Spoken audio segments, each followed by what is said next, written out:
행복한 아침의 시작. 안녕하세요. 생방송 전국시대 박효연입니다.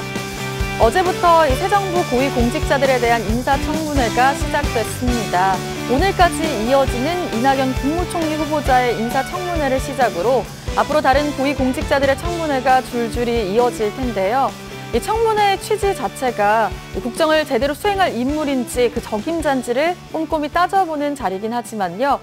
물론 꼼꼼하게 보는 것도 중요하지만 과거를 비춰봤을 때는 그 사람의 능력을 검증하기보다는 정치적인 투쟁의 장이 되거나 일방적인 인신공격이 이루어지는 장이 되기도 했었습니다. 이번 인사청문회에서는요, 좀 올바른 모습을 우리가 볼 수 있었으면 좋겠네요. 자, 생방송 전국시대 오늘 첫 소식 정읍으로 가보겠습니다. 여러분 가끔 익숙한 곳을 떠나서 낯선 도시에서 모르는 사람들과 섞여 여행을 떠나고 싶다 했던 생각 해본 적 있으신가요?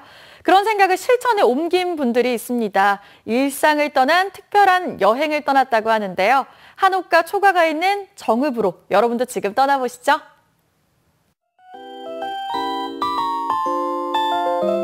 네, 제가 오늘은 전통가옥을 둘러볼 텐데요. 저랑 함께할 친구가 있습니다. 프랑스에서 온 매튜! 하이 매튜! 형님. 형님? 이런 한국 오래된 전통가옥 와본 적 있으세요? 네, 좀 너무 좋아해요. 진짜 좋아요? 네, 정말 좋아요. 그럼 오늘 저랑 같이 둘러봐요? 네. 오케이. 그럼 초가집을 가자. 가자. 네. 가자. 네, 가자요. 렛츠고.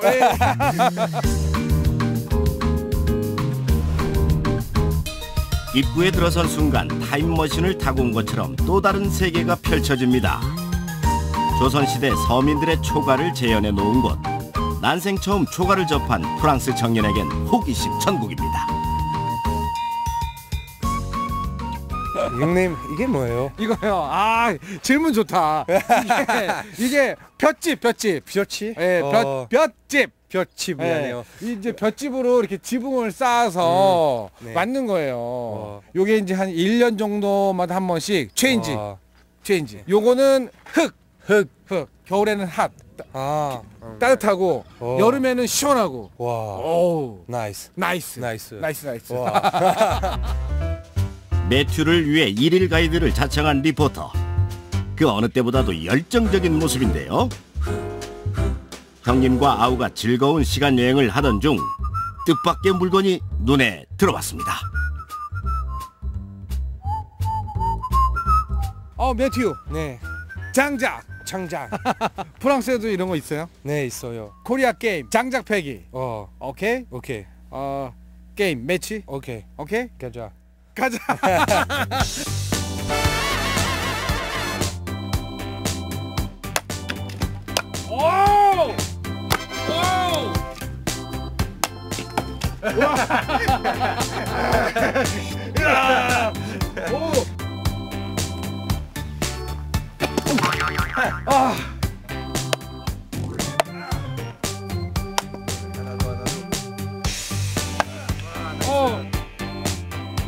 매튜가 윈! 아니요. 윈! 쌤 아니야. 요 장작은 우리 그 조상들이 이제 아궁이에다가 불을 파이어 해가지고 룸 따뜻하게. 나이스. 그래서 제가 오늘 졌으니까 네. 우리 매튜 방에다가 그 제가 이 장작을 넣어서 아주 따뜻하게 해줄게요. 오케이.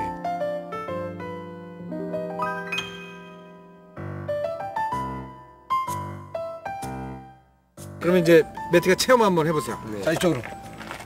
이쪽으로 들어갑니다. 매튜? 네. 와. 좋아요? 네, 좋아요.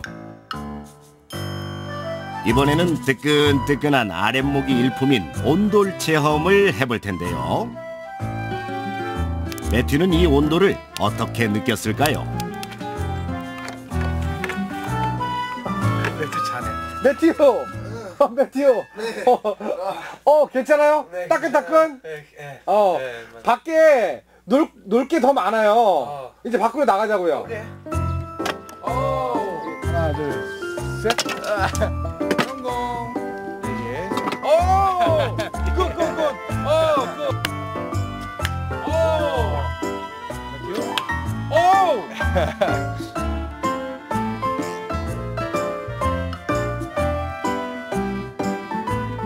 장독대라고 여기에 보면 이제 고추장, 된장, 뭐 간장 이렇게 쭉 담아 놓는 거예요. 그거 맛있어요? 네? 맛있어요? 맛있죠. 아, 지금 많이 배고파요. 많이 배고파요? 점심 식사. 가자. 오케이. 가자.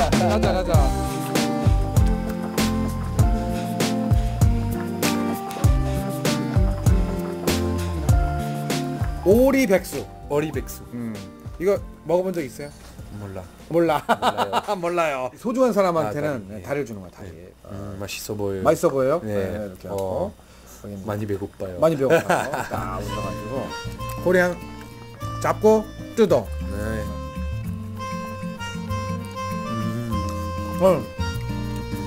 맛있어요. 맛있어요? 네, 맛있어요.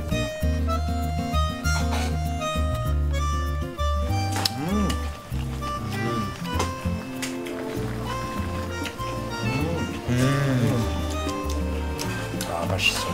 야. 배불러다. 어디. 배.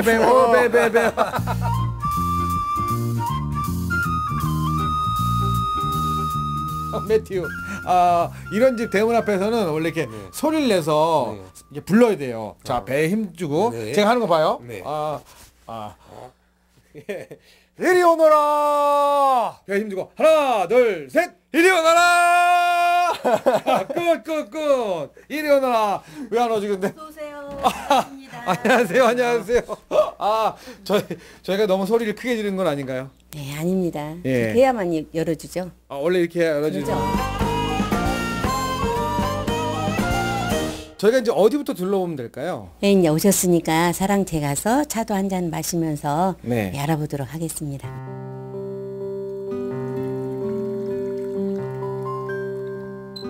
들어오면서 이렇게 얼핏 이렇게 봤는데 네.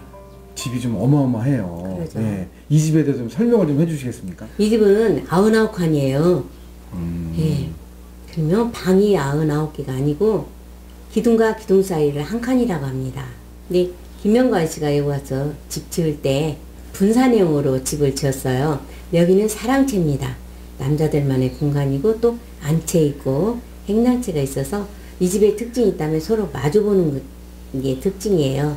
예, 둘러보시면서 보시면 더 정확히 아실 겁니다.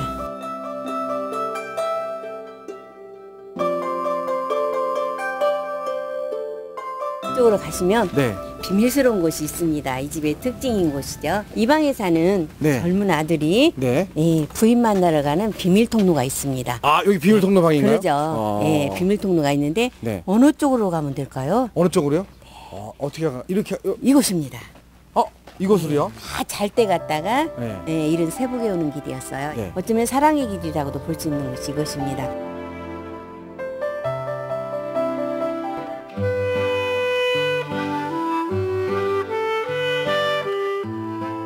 예쁜 디귿자가 네. 맞이하고 있죠.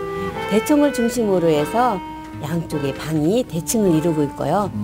부엌이 양쪽에 돌출구로 나왔는데 여러분들을 맞이하고 있어요. 날개처럼 네. 맞이하고 있는 곳이 이곳이에요.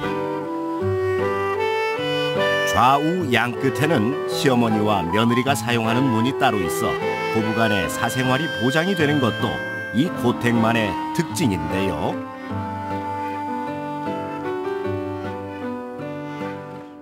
그리고 안채 백미는 바로 이곳입니다. 여기 보시겠습니다. 우와. 이 산이 창하산이에요. 네. 창하산인데 인근 주민들이 진해산이라고 부르고 있어요. 그래서 이 집이 진해 명당이 되겠죠. 네, 풍수적으로 굉장히 좋은 집이죠. 진해라면 다산과 풍요를 나타낸답니다. 기가 굉장히 좋은 집이라고 부릅니다. 동진강에 시원한 물줄기가 흐르고 멋들어진 창하산을 병풍 삼아 자리한 김명관 고택. 안채를 지나 바깥마당으로 연결된 길을 따라가면 또 하나의 비밀 공간이 나옵니다. 안채와 연결된 호지집인데요. 이 집에서 제일 믿음직한 노비가 살았던 곳이 이곳이에요. 노비가 사는 집도 되게 크네요. 때로는 네. 이 집에서 무슨 난이 났다든가 이제 그런 경우에 피신처로도 사용했던 곳이기 때문에 네. 제일로 충직한 모습이 살았다고 볼 수 있죠. 자연과의 조화를 지향하면서도 멋스러움을 놓치지 않은 한옥 김명관 고택.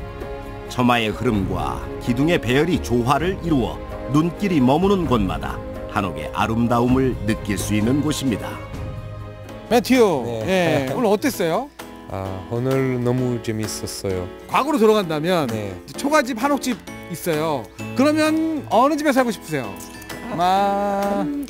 한옥집 아마도. 이유가 뭘까요? Why? Because there is a lot of ground and a lot of I don't know, a lot of place you can do whatever you want. Yeah, that's yeah. You look like a king, I think. 오케이. Yeah. 오케이. 매튜와 떠나본 정읍 고택 기행. 서민들이 살던 초가에서의 다양한 체험과 양반들이 살던 한옥의 아름다움을 함께 만나봤는데요. 어디든 떠나기 좋은 이 계절, 소중한 사람들과 정읍으로 시간여행을 떠나보시는 건 어떨까요? 네, 화면에서 만나본 이 매튜는요, 한국으로 교환학생 온 지 1년 반 정도 됐다고 합니다. 주말마다 시간을 내서 서울 북촌이나 안동, 전주 한옥마을들을 둘러보면서 한국 문화를 느끼고 체험한다고 하는데요.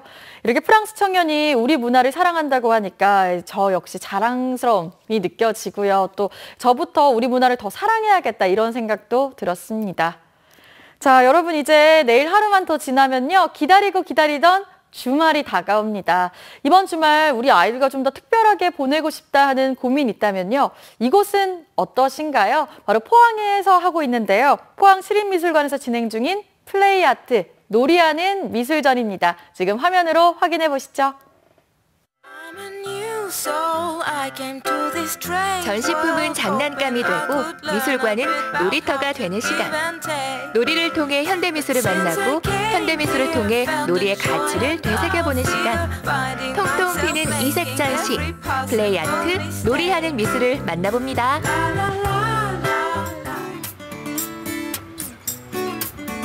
가정의 달 5월, 포항시립미술관에는 가족 단위 관람객이 부쩍 늘었습니다. 어른아이 모두 즐겁게 참여할 수 있는 미술전이 시작됐기 때문인데요.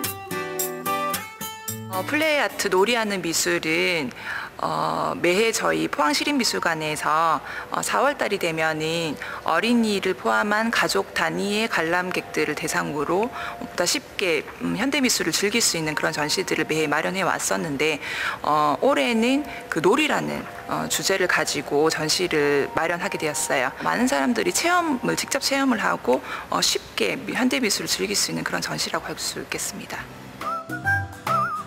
이번 전시에는 김용관, 위영일, 에브리웨어 팀을 비롯해 모두 6명의 작가가 참여했습니다. 평면, 영상, 설치 등 놀이처럼 즐길 수 있는 다양한 장르 작품 9점이 관람객을 기다리고 있습니다. 맞춰가지고 놀이의 요소를 직접 미술로 가져온 작품들, 그리고 놀이가 가지고 있는 여러 가지 특성이나 개념 같은 게 있을 건데 그런 것들을 좀 더 확장해서 시각적으로 해석한 작품들, 그리고 체험하고 공감할 수 있는 그런 작품들, 이렇게 3가지 기준으로 선정을 하게 됐습니다. 플레이아트, 놀이하는 미술이라는 이름에 맞게 대부분의 작품들은 관람객들이 직접 참여하고 체험할 수 있게 만들어져 있는데요. 그중에서도 특히 어린이 관람객들에게 인기를 끌고 있는 작품들을 미리 만나볼까요? 직접 체험할 수 있는 작품이 가장 인기가 있는데 문준용 작가와 에브리웨어 작가, 이 두 작가와 팀의 작품이 제일 인기가 있습니다. 문준용 작가의 작품 같은 경우는 영상 미디어 작품인데요. 아이들이 쉽게 접근해서 바로 그 자리에서 참여해서 그 자신의 행위가 바로 작업으로 연결돼서 직접 작품이 완성되는 그런 작품이에요. 그리고 에브리웨어 작가 같은 경우도 토요일 아이들을 직접 운전해 볼 수 있는 그런 작품입니다. 전시 작품과 연계된 상시 교육 프로그램도 있습니다. 위영일 작가의 알레아토릭 페인팅 제작 방식을 어린이들이 직접 따라해보는 예술가처럼 그리기 공간인데요. 이러한 체험 프로그램을 통해 어린이 관람객의 참여를 유도하고 현대미술의 세계에 가까워질 수 있는 시간을 선물하고 있습니다. 현대미술이 좀 더 어렵다고 생각하시는 분들, 그리고 뭔가 내가 생각했던 현재 미술이랑 다르다 이렇게 생각하시는 분들이 오셨을 때는 좀 더 친근하게 다가갈 수 있는 전시라고 할 수 있을 것 같아요. 어린이부터 시작해서 어른들 분들도 오셔가지고 체험을 직접 하시고 작품을 놀이하듯이 그렇게 쉽게 즐길 수 있으니까 많은 분들이 오셨으면 좋겠습니다. 우리를 감상하고 미술을 놀이하는 시간. 미술에 참여하고 놀이에 몰입하며 직접 작품을 완성해 볼 수도 있는 전시. 플레이아트 놀이하는 미술전에 여러분을 초대합니다.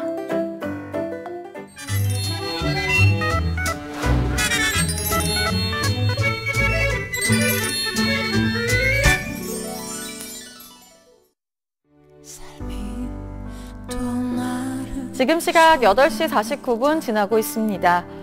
오늘도 예년보다 더운 날씨가 이어집니다. 우리 지역 낮 기온 29도까지 치솟겠는데요. 오늘도 미세먼지 농도는 보통 수준을 유지하겠습니다. 또 기온이 크게 오르기 때문에 오후 한때는 오존 농도가 주의 수준까지 오르겠습니다. 또 당분간 맑은 날씨가 계속되고 기온도 점차 더 오르는데요. 다음 주 초반에는 낮 기온이 30도 안팎까지 오르면서 무척 더울 것으로 전망됩니다. 요즘은요, 이 식습관도 그렇고 생활 습관이 전체적으로 좀 서구화되면서요, 쌀 소비량이 현저히 낮아지고 있습니다.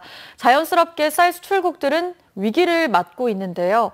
그중에서도 특히 세계에서 두 번째 쌀 수출국인 이 베트남에서는 그 심각성이 굉장히 크다고 합니다. 지금 화면으로 함께 확인해 보시죠.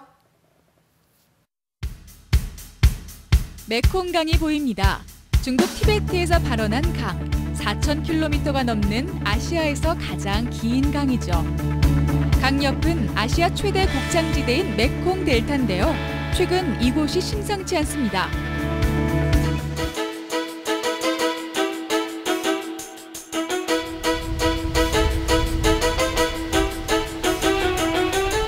Last year, the drought was very serious. That caused record low precipitation in the Mekong Basin. 급격한 지구의 기후변화는 그야말로 심각했는데요. 태풍과 홍수, 때론 폭염과 가뭄으로 농업 생태계는 이변이 속출할 수밖에 없습니다. 모처럼 반가운 비가 떨어집니다.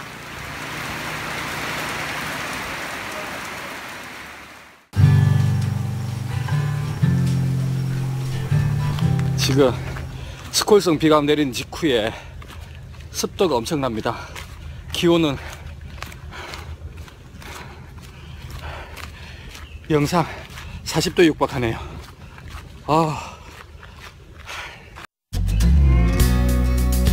메콩 델타의 총 면적은 22,000제곱킬로미터. 오랜 시간 상류로부터 운반된 비옥간 흙은 예로부터 쌀 농사에 적합했죠. 하지만 종잡을 수 없는 기후변화는 델타 지역을 흔들고 있습니다. 메콩 델타는 쌀 곡창지입니다. 베트남 쌀 생산량의 60%를 넘어서죠. 이 지역 주민뿐 아니라 전체 베트남 사람들을 먹여 살린다고 할 정도인데요. 그래서 메콩 델타는 베트남의 쌀 광주리라고도 불립니다. 태국에 이어 두 번째로 큰 쌀 수출국은 지금 급격한 변화에 직면해 있습니다.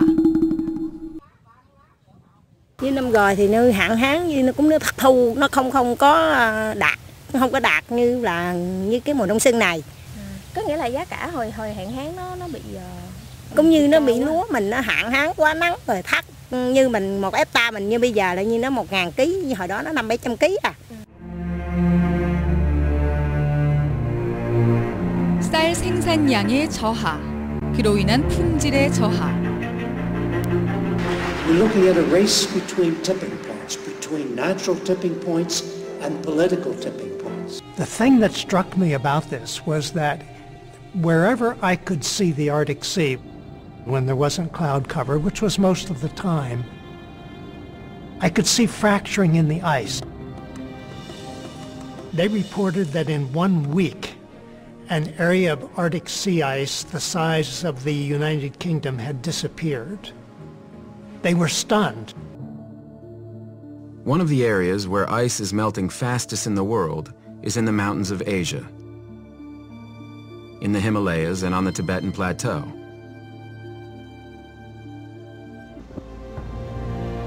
기온이 올라 빙하가 녹아내리고 평균 해수면이 상승하는 악순환.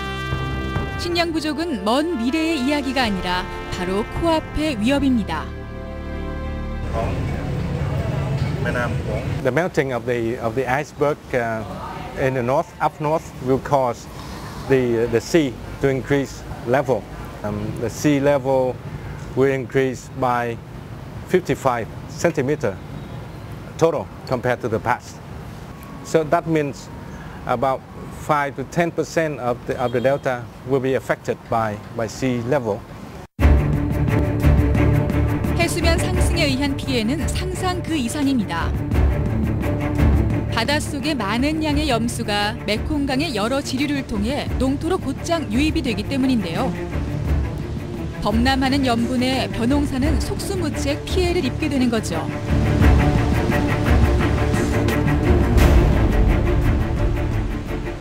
Last year, the drought was very serious due to El Nino that caused record low precipitation in the Mekong Basin. Usually we have intrusion about 50 kilometers, but last year it was up to 70 kilometers and 90 kilometers and caused a damage of 160,000 hectares of rice.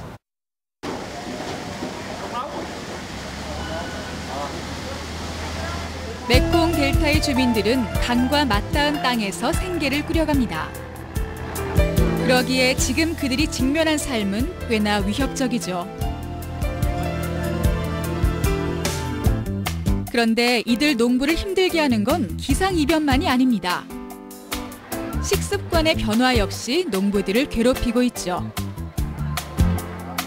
서구화된 식생활, 1인 가구와 맞벌이 가구의 증가 등 사회 구조의 변화는 베트남도 피해갈 수 없었는데요.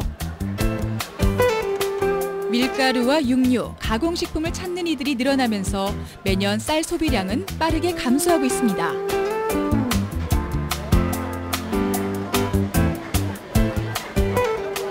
Mình còn đi học nên là về nhà là ăn cơm với gia đình, còn bây giờ thì mình đã đi làm rồi cho nên là buổi sáng thì mình muốn nhanh để tiết kiệm giờ làm thì mình ăn những cái món như là bánh mì hay là mình uống sữa cho qua, còn về tối về đi làm về cũng do tính chất công việc mà nhiều việc quá nên là mình cũng về trễ và không có muốn ăn nữa. 그렇다고 억지로 쌀 소비량을 늘릴 순 없습니다. 보다 근본적인 대책 마련이 시급하죠.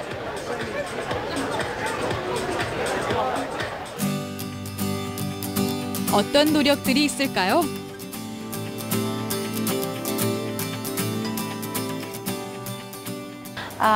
Tuy nhiên là do cái sự tác động của mặn và hạn hán cho nên là cái sản lượng sẽ giảm và một số người sẽ chuyển đổi cái diện tích trồng lúa không hiệu quả sang trồng các cái loại cây trồng khác. Do đó thì tương lai thì chúng ta sẽ có xu hướng là giảm sản lượng. 사실 베트남은 쌀 생산 시스템이 낙후돼 있고 가공 기술도 부족해 농사 면적에 비해서 쌀 생산량이 그리 많지 않습니다. 쌀의 품질을 올린다는 대안은 일선 농부들이 체감하고 있는 현실적인 문제를 해결해 주지는 못하고 있죠. Thật ra cái thất thu về cái vùng này về năng suất thì nó không ảnh hưởng mấy, nhưng mà cái vụ giá cả lên xuống, cái giá thành công lao động ngày càng cao.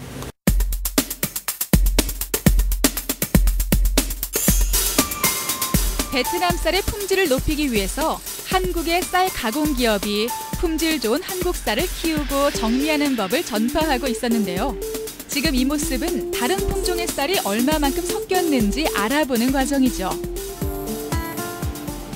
대한민국의 단립종, 우리가 먹는 그 작은 쌀을 처음으로 생산해서 수출하기 때문에 거기에 대한 가공 이런 기술이 부족하고 또 그래서 우리가 지도해서 좋은 쌀을 생산해서 국내에 반입하기 위해서 우리가 점검하는 과정입니다.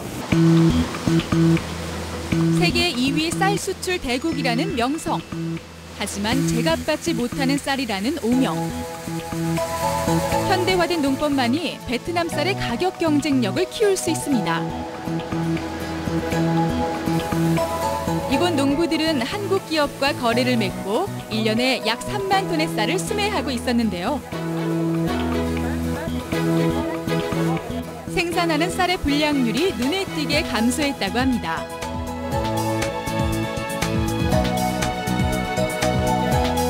이전에는 거두어들인 쌀의 절반가량을 버려야 했던 것이 현실이었다면 지금은 쌀의 분량률이 30% 미만으로 떨어졌다고 하니 놀라운 변화네요.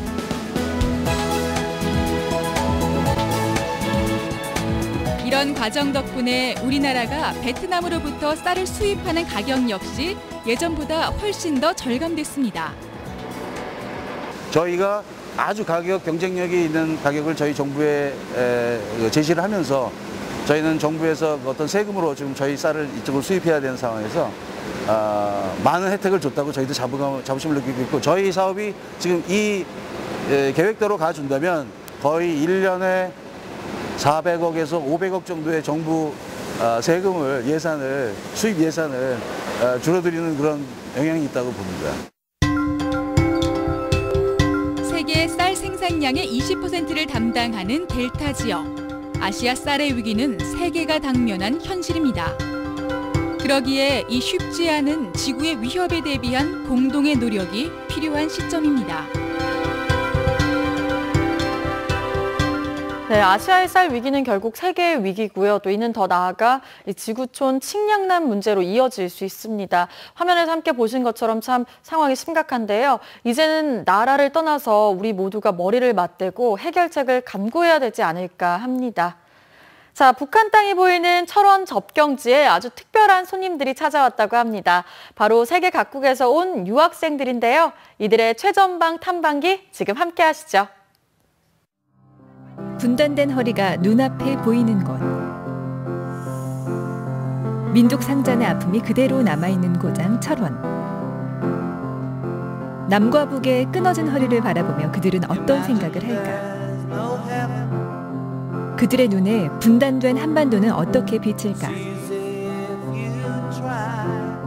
세계 각국에서 찾아온 외국인 유학생들의 철원 최전방 탐방기.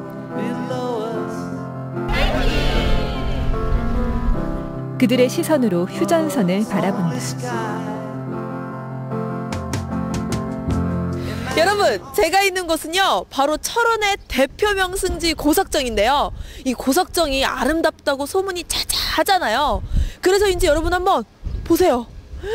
외국인 분들이 정말 많이 찾아오셨어요. 근데 다들 어디서 오신 걸까요? 고석정 주차장을 가득 채우고 있는 외국인 친구들.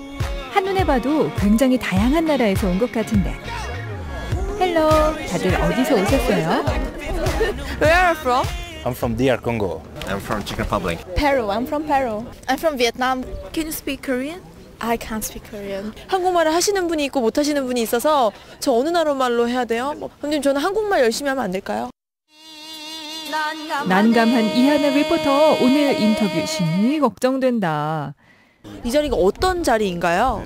한반도 민족 분단의 그 체험 현장을 기회를 제공함으로써 분단 국가인 한국에 대한 이해를 높이고 또 나아가서 그 안보의 소중함과 그 평화 또 소중함을 일깨우기 위한 행사로서 진행하게 되었습니다.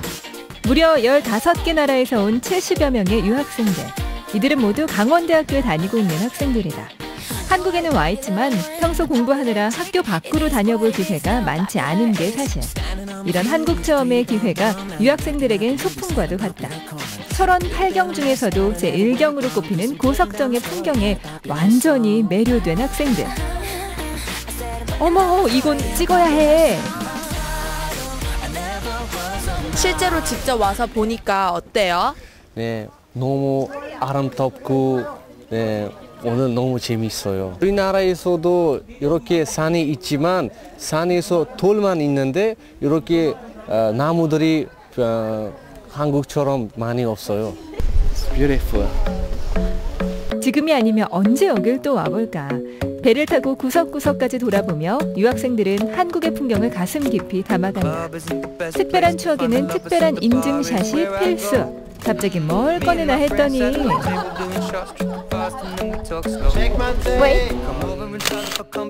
역시 톡톡 튀는 20대 혈기. 다들 인생샷 많이 건져가세요. 고석정을 지나 다음으로 향한 곳은 다름 아닌 제2 땅굴. 최전방 DMZ와 맞닿아 있는 곳인 만큼 유학생들의 얼굴에 긴장감이 가득하다. 고석정에서와는 전혀 다른 분위기. 땅굴이 뭔지 알아요? 저 모르겠어요. 지금 물려고 왔어요. 너무 떨려요. 전쟁이라도 나가는 듯 기도까지? 한 걸음 한 걸음 조심스럽게 발을 옮겨보는데 그래도 그럴 것이 남북은 현재 종전이 아닌 휴전 상태. 유학생들 입장에선 이렇게 살떨리는 관광지는 처음인 것이다. 북한, 요즘에 그 북한 문제 때문에 좀 무서워요. 모로코에서 왔어요. 모로코에도 이런 전쟁의 흔적들이 남아있는 곳이 있어요? 하나 있는데 북한처럼 아닌 것 같아요. 알제리아하고 옛날에 아마 1965년 아마 1970년 두 번째 싸워서 전쟁 들어가 있어서 그러면 요즘에는 괜찮아요. 여러분, 제가 지금 어딜 보고 있는지 아세요? 바로요, 이 손만 뻗으면 닿을 것 같은 저곳이 북한이래요, 여러분. 아니, 저희가 요즘 이제 보이지 않는 곳도 다 갈 수 있는데 왜 저곳은 못 가는 걸까요? 손에 잡힐 듯 가깝지만 그 어떤 나라보다 먼 곳. 남한에서 갈 수 있는 가장 북쪽 끄트머리에 철원 평화전망대를 찾았다. 60여 년 전 이곳에서 벌어졌던 끔찍했던 전쟁의 기록은 외국인들의 눈에 어떻게 비칠까? 우리의 아픔이 이들에게도 전해질까? 철원 체험을 얼마나 자주 하시고 또 유학생들이 왔었을 때 반응이나 호응은 어떤가요? 네, 2009년도에 처음 시행을 했었고요. 2013년도부터 꾸준히 해오면서 이번에 6번째로 안보 체험을 진행을 하게 됐습니다. 유학생들은 접경 지역을 직접 방문한다는 것 자체로 매우 흥미로워하고 있고요. 현실적으로 방문을 하면서 한국에 대한 이해도도 높아지고 그 전쟁에 대한 모습을 이렇게 책으로만 보던 것을 진짜 보게 되니까 세계 평화의 소중함을 좀 더 깨닫게 되는 좋은 기회인 것 같습니다. 북한 땅이 보이는 전망대에서 대한민국 군인에게 직접 설명을 듣는 것은 외국인 유학생들에게 무척 인상 깊은 경험이다. 아침까지만 해도 그저 신기하고 스릴 넘치는 여행지였는데 직접 보고 들으니 가슴이 아려온다. 무려 60년 넘게 뿌리 박혀 뽑힐 줄 모르는 철조망. 한나라의 도읍지였음에도 어느새 사람의 발자국을 잊은 지 오래된 DMZ 평야. 이곳은 시간이 멈춰 있었다.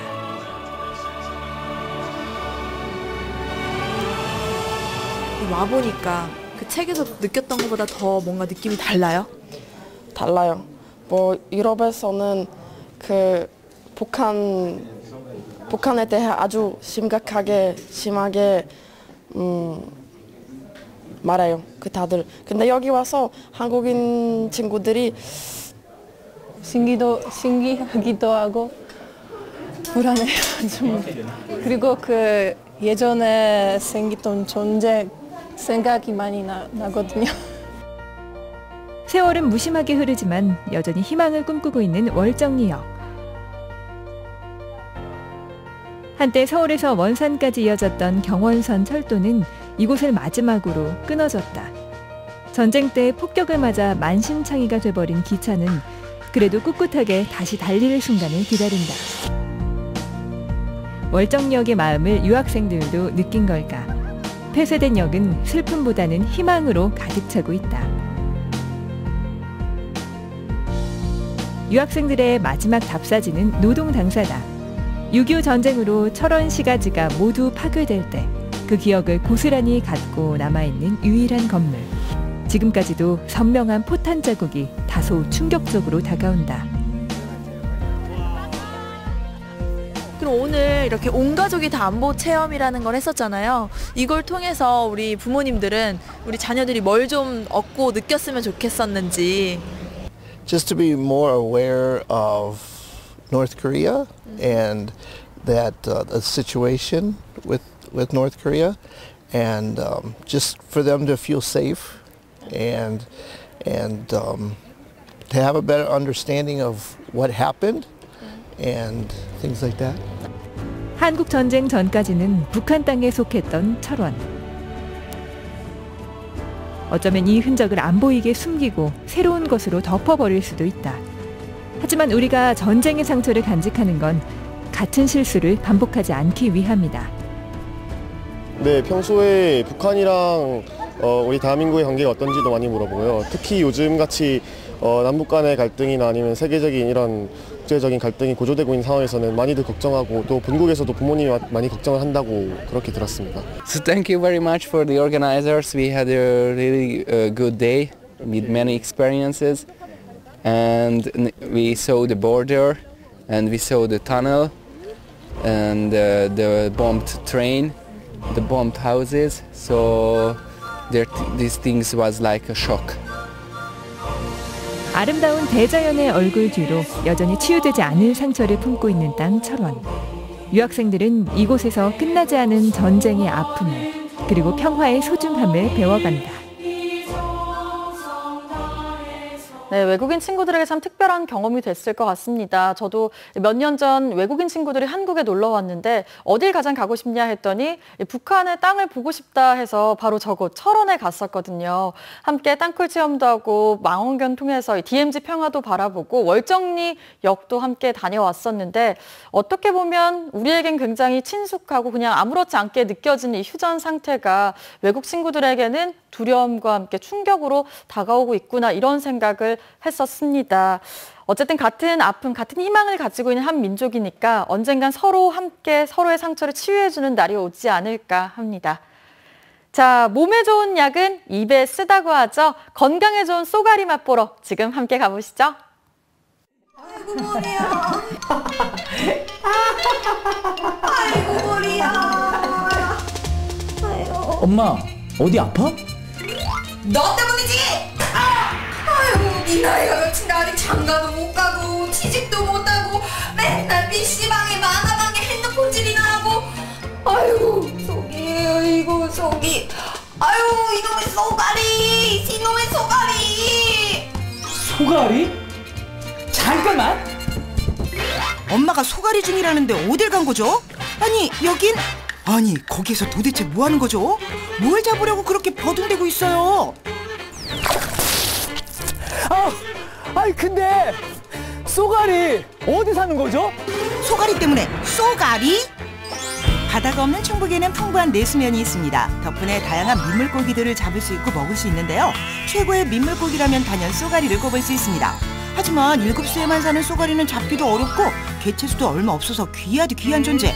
하지만 머지않아 쏘가리를 부담 없는 가격에 먹을 수 있을 거라는데요. 민물고기의 제왕, 쏘가리 만나러 떠나볼까요? 강가에서 아무리 허우적대도 쏘가리는 눈 씻고 찾을 수 없는데 그러면 어디로 가야 쏘가리를 만날 수 있을까요? 안녕하세요, 리포터 찬홍입니다. 이 쏘가리가 민물의 제왕이라고 하는데요. 왜 제왕인지 잘 모르겠지만 사장님! 네, 안녕하세요. 네, 안녕하세요. 아니, 저희 엄마가 쏘가리를 잡으라고 하는데 도무지 못 잡겠습니다. 살려고요. 여기 있습니다. 예! 아니, 네가 진정한 민물의 제왕 맞구나. 왜 이렇게 비싸요? 그건 자연산밖에 없어요. 그래서 자연산이기 때문에 비쌉니다. 자연산이요? 예. 충북 지역은 내수면의 보고답게 풍부한 내수면 자원과 다양한 민물고기 어종이 있습니다. 민물고기를 테마로 한 축제도 풍성하죠. 특히 양식에 성공한 송어는 저렴한 가격으로 쉽게 맛볼 수 있고요. 지역 축제의 단골 소재로도 자리 잡았습니다. 하지만 민물고기의 제왕 쏘가리는 아무리 눈 씻고 찾아봐도 찾기 힘든 형편인데요. 베테랑 경력의 낚시꾼들조차 쏘가리 낚는 게 하늘의 별따기라고 합니다. 쏘가리 왜 이렇게 귀한 존재가 되었을까요? 쏘가리는 민물고기 중에서 최상위 포식자로서 육식성이 매우 강하고 대신 개체수가 상당히 적은 양입니다. 따라서 고가에 되는 고급 어종이고 1급수의 깨끗한 수질에서 서식을 하고 산란 시기는 보통 5월에서 6월 사이에 산란을 하는 어종입니다. 민물고기의 제왕 쏘가리, 그렇다면 어딜 가야 만날 수 있을까요? 여긴 어딘가요? 이것은 가만, 아니 여기에 쏘가리가 있네요. 드디어 쏘가리를 봤네요. 아니, 아, 이 쏘가리 여기다 잡아서 가다 놓기 힘들었을 것 같아요. 아, 이거 잡은 게 아니고 양식입니다. 예? 양식이에요, 양식. 아니, 쏘가리도 양식이 돼요?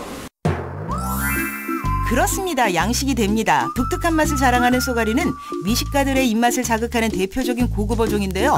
그동안 쏘가리 특유의 습성 때문에 완전 양식의 어려움을 겪어왔습니다. 살아있는 먹이만 먹는 쏘가리 특유의 습성 때문에 경제성이 떨어지기 때문이었죠. 하지만 최근 충북 내수면 연구소에서 쏘가리 양식의 성공에 주목을 받고 있습니다. 쏘가리는 다른 어종에 비해서 육식성이 아주 강하기 때문에 살아있는 고기 외에는 잘 먹지는 않습니다. 일반적인 민물고기들은 다 사료를 이용해서 양식을 하는데 쏘가리는 사료로 전환하기가 상당히 어렵고 힘들기 때문에 이제까지 양식이 되지 못했습니다. 쏘가리 양식 성공의 비결은 바로 사료에 있었습니다. 충북 내수면 연구소에서는 지난 1995년 국내 최초로 쏘가리 인공부화에 성공한 바 있는데요. 이후 뱀장어 사료를 가공한 쏘가리 전용 사료까지 개발해냈습니다. 현재는 인공부화에 성공한 쏘가리를 전용 사료로 길들인 후 일반 농가에 보급해 양식을 시도하는 중이라고 하는데요.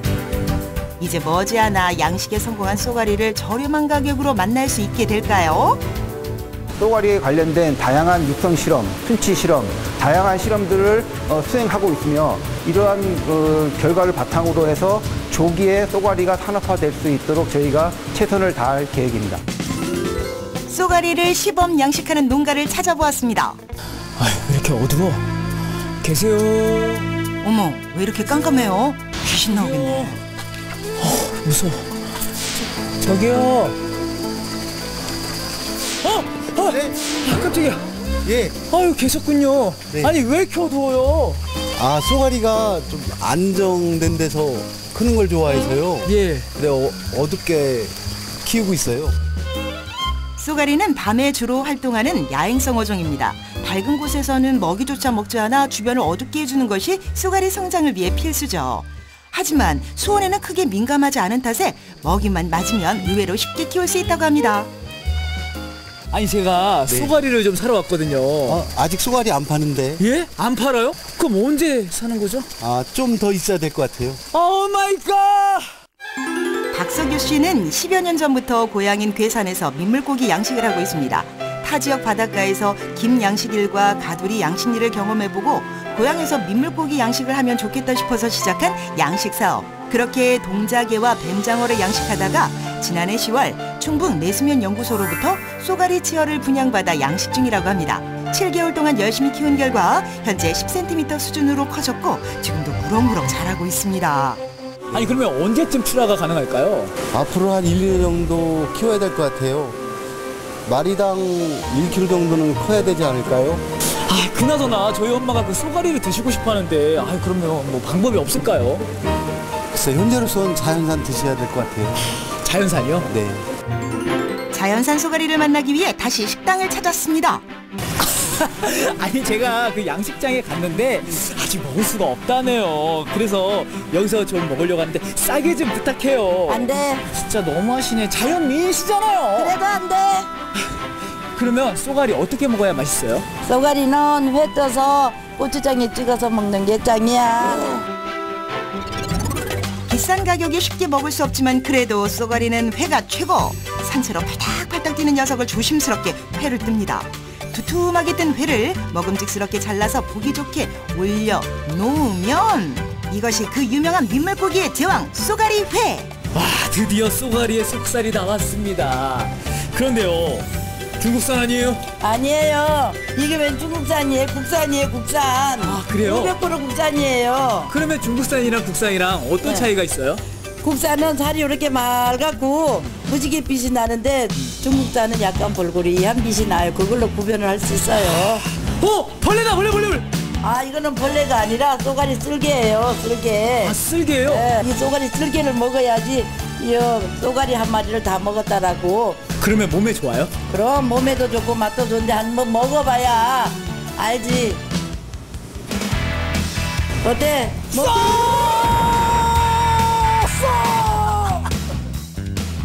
쓰니까 쓸개지 달면 쓸개겠어요? 이것이 바로 없어서 못 먹고 있어도 비싸서 못 먹는다는 쏘가리 회. 투명하면서도 무지갯빛이 감도는 비주얼에 침샘 폭발! 민물고기의 제왕 쏘가리회 납시오! 우와 드디어 쏘가리를 먹게 됐네요. 이 손 떨리는 거 보세요. 이게 한 점당 얼마일까요? 아유 참 그렇게 맛있어요? 너무 쫄깃쫄깃해요. 그리고 진짜 담백한데요? 너무 맛있어요. 그렇게 먹어도 맛이 좋은데 여기다가 이렇게 찍어서 된장에다가 찍어서 먹으면 아주 고소하고. 우와! 그냥 쏘가리만 먹었을 때보다 이렇게 또 양념에랑 같이 먹으니까 입안에 싹 퍼지는 그 맛 느껴보시고 싶으시죠? 아이고 지금 약 올리는 건가요? 쫄깃쫄깃 맛있는 쏘가리회 돈 있다고 마음껏 먹는 것 아니랍니다. 물고기는 워낙 귀한 물고기이기 때문에 자기가 드시고 싶을 때 드시는 그 수도 없고 이제 조금 있으면 거무기간이라서 5월 말부터 7월 초까지는 드실 수가 없습니다. 이제 얼마 있으면 이제 양식이 된다고 하는데 그러면 언제든지 먹을 수 있겠죠? 양식이 되면 거무기간도 없고 가격도 변동이 있을 테고 참 좋겠지. 우리도 그날이 빨리 왔으면 좋겠어요.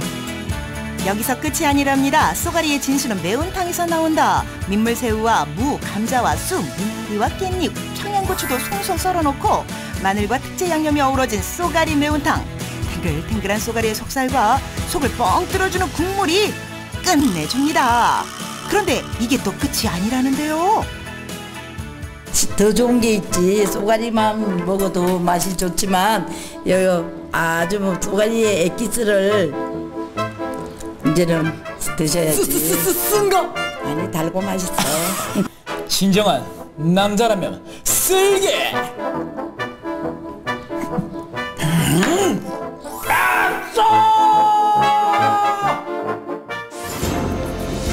민물고기의 제왕 쏘가리. 아직까지는 몸값 높은 귀하신 몸. 잡기도 어렵고 먹기는 더 어렵습니다. 하지만 이제 곧 쏘가리 양식 시대가 옵니다. 쏘가리 양식의 시대가 오면 높은 몸값은 내려오고 쉽고 저렴하게 쏘가리 맛을 즐길 수 있게 되겠죠. 엄마! 쏘가리! 내가 너 때문에 속이 문드러지지 못해 싸우고 있으니까 빠진 자식아! 나 쓸개 먹은 거 어떻게 알았지? 아이고 좋겠어. 네, 얼른 쏘가리 양식 시대가 와가지고요. 언제 어디서든 저렴한 가격으로 쏘가리를 맛볼 수 있는 쏘가리 대중화 시대가 왔으면 좋겠습니다. 끝으로 우리 동네 게시판 함께 하시죠.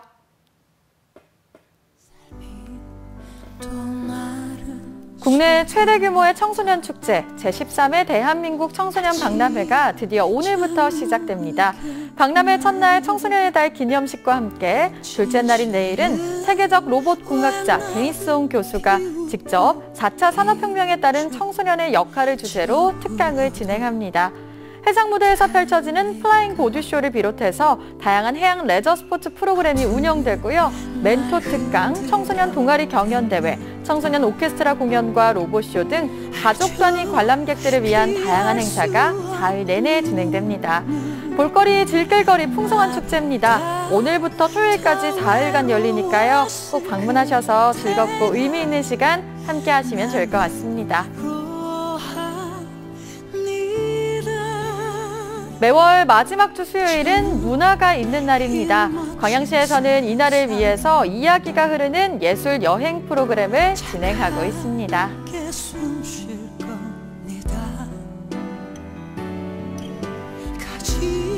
생방송 전국시대 저희가 준비한 소식은 여기까지입니다. 함께해 주신 여러분 고맙습니다.